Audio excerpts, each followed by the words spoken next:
Hello friends, welcome to Raj Malhotra IAS Academy. My name is Harminder Singh and today we are going to discuss this topic from science, that is herd immunity.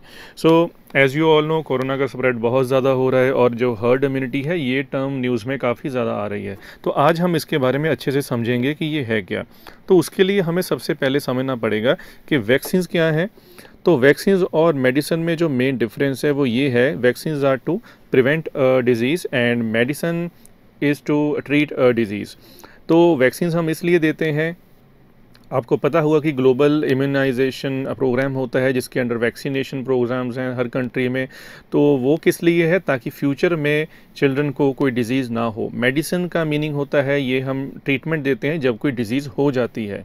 तो vaccines actual में क्या है, they contain antigens, यानी कि जो disease causing agent होता है वही वैक्सीन में होता है, लेकिन वो एक वीक फॉर्म में होता है जिसको हम एटीन्यूएटेड भी कह देते हैं, यानी कि लेस इफेक्टिव होता है और वो ट्रिगर करता है इम्यूनिटी ऑफ द बॉडी। अब होता क्या है, इसमें मेमोरी सेल्स बनते हैं और मेमोरी सेल्स का जो फंक्शन क्या है ये हम समझते हैं इस डायग्राम में से। ये देखिए, तो दिस इज़ अ पैथोजन, इसको हम यूज़ करेंगे क्योंकि ये लेस इफेक्टिव फॉर्म में है। इसको जब हमने डिटर्मिनेंट के साथ अटैच करा तो इसको देखिए हमने यहाँ पर बॉडी में इंजेक्ट कर दिया। तो when it is injected into the body, तो सबसे पहले ये जो प्राइमरी इम्यून रिस्पॉन्स देगा उसमें मेमोरी सेल्स बनेंगे और ये मेमोरी सेल्स फ्यूचर में होने वाले किसी भी सिमिलर एंटीजन को पहचान लेंगे और वहाँ पर सेकेंडरी इम्यून रिस्पॉन्स जो है वो जनरेट करेंगे। तो यानी कि जो पर्सन है वो फॉर होल फ्यूचर वो सिक्योर हो जाता है सिमिलर एंटीजन से। ठीक है, तो अब यहाँ पर वैक्सीन क्या है, weekend and attenuated form of the pathogen. अब सबसे पहले ये क्या करेगा, प्राइमरी इम्यून रिस्पॉन्स क्रिएट करेगा जिससे क्या बनेंगे, मेमोरी सेल्स बनेंगे और ये जो मेमोरी सेल्स हैं ये उस पर्टिकुलर एंटीजन को अच्छे से रिकॉग्नाइज कर लेंगे ताकि when body is exposed to actual pathogen in the future then these memory cells trigger the secondary immune response। Okay, तो उससे क्या होगा कि वो जो इन्फेक्शन है वो पर्सन को नहीं हो पाएगा। अब चलिए बात करते हैं हर्ड इम्यूनिटी की। तो हर्ड इम्यूनिटी की बात करने से पहले हम समझते हैं एपिडेमिक। अब होता क्या है, जब कोई डिजीज़ किसी भी गिवन एरिया में काफ़ी ज़्यादा स्प्रेड कर जाती है, यानी कि एक लिमिटेड एरिया है लेकिन उसमें स्प्रेड उसका बहुत ज़्यादा हो गया, तो हम कहते हैं कि भाई ये तो एपिडेमिक बन गई है। लेकिन अगर सिमिलर डिजीज़ बहुत सारे बड़े एरिया में, जोग्राफिकल रीजन में जैसे कि कॉन्टिनेंट हो उसमें स्प्रेड कर जाए तो तब हम उसको पेंडेमिक कह देते हैं। अब हर्ड इम्यूनिटी का मीनिंग क्या होता है? हर्ड इम्यूनिटी, हर्ड जो है इट डिनोट्स ए ग्रुप। तो हर्ड इम्यूनिटी का मीनिंग है कि अगर पॉपुलेशन के किसी बहुत बड़े पार्ट में इम्यूनाइज्ड है वो पार्ट, ठीक है, वो ग्रुप इम्यूनाइज्ड है, तो जो पर्सन्स हैं पॉपुलेशन में वो उनमें इम्यूनिटी है उस पर्टिकुलर डिज़ीज़ के लिए, तो उसके ऊपर उस डिज़ीज़ का इम्पेक्ट भी नहीं पड़ेगा और वो फर्दर उस डिज़ीज़ को स्प्रेड भी नहीं करेंगे। ठीक है, तो when individuals who are not immune to a pathogen are protected from exposure by the large amount of immune individuals within the community. अब ये जो यहाँ पर हमने देखा है इसको हम समझेंगे डायग्राम से कि ये है क्या। सपोज़ ये एक ग्रुप है पॉपुलेशन का, ये देखिए यहाँ पर कोई भी इम्यूनाइज नहीं है, यहाँ पे कोई इम्यूनाइजेशन नहीं हुई है। तो सपोज़ यहाँ पे ये दो कंटेजियस पर्सन है जिनको हो रखी है डिजीज़। अब यहाँ पे ये देखिए ये पर्सन हेल्दी तो हैं but they are susceptible, okay, क्योंकि इनमें इम्यूनाइजेशन नहीं है तो ये आराम से ये भी इन्फेक्ट हो जाएंगे। तो ये देखिए दो पर्सन जो है ये भी पूरी पॉपुलेशन को इन्फेक्ट कर देंगे।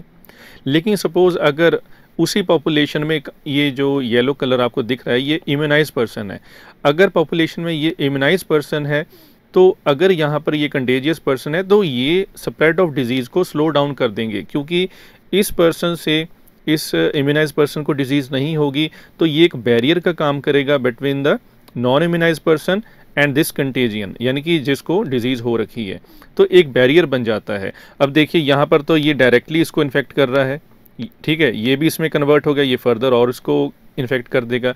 लेकिन यहाँ पर ये जो इम्यूनाइज पर्सन होगा तो ये एक बैरियर की तरह काम करेगा, यहाँ से यहाँ पे इन्फेक्शन नहीं जाएगा तो ऑब्वियस है ये फर्दर भी इसको आगे ट्रांसफ़र नहीं करेगा, तो ये काफ़ी बड़ी पॉपुलेशन जो है वो बच जाएगी।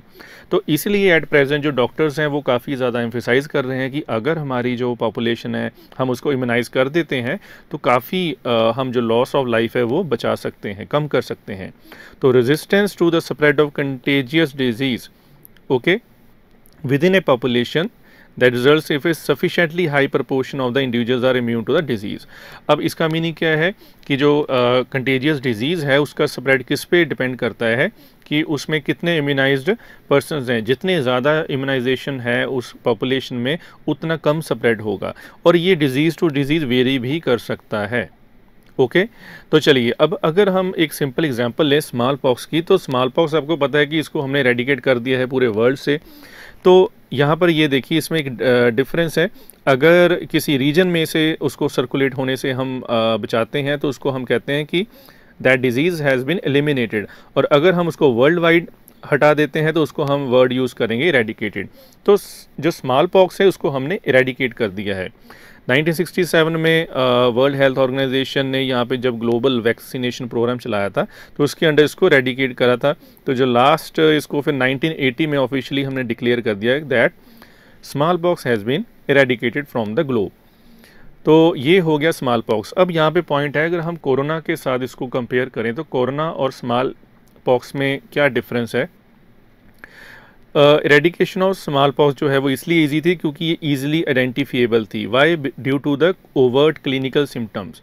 तो ओवर्ट का मीनिंग आपको पता ही होगा, इसका ऑपोजिट कोवर्ट होता है, यानी कि छिपे हुए कोई भी सिम्टम, लेकिन यहाँ पे ओवर्ट है। अब स्मॉल पॉक्स में आपको पता है बॉडी के ऊपर पैचेस बन जाते हैं, वो डॉट्स बन जाते हैं, वो तो बिल्कुल क्लियरली हमें पता चल जाता है। लेकिन यहाँ पर जो है कोरोना के सिम्टम्स बिल्कुल कोवर्ट हैं, तो हमें पता नहीं चलता, तो काफ़ी ज़्यादा डिफ़िकल्ट हो जाता है उसको रिकॉग्नाइज़ करना। दूसरा है, इसमें इन्फेक्शन पीरियड जो था वो शॉर्ट था, 3 to 4 वीक्स, और ना ही ये जो वायरस था ये इसमें कोई म्यूटेशन थी, और ये अल्टरनेट स्ट्रेन जो था वो नहीं प्रोड्यूस कर रहा था। लेकिन यहाँ पे जो कोरोना का वायरस है वो बार बार अपनी फॉर्म चेंज कर रहा है, तो उसको समझना काफ़ी मुश्किल हो रहा है।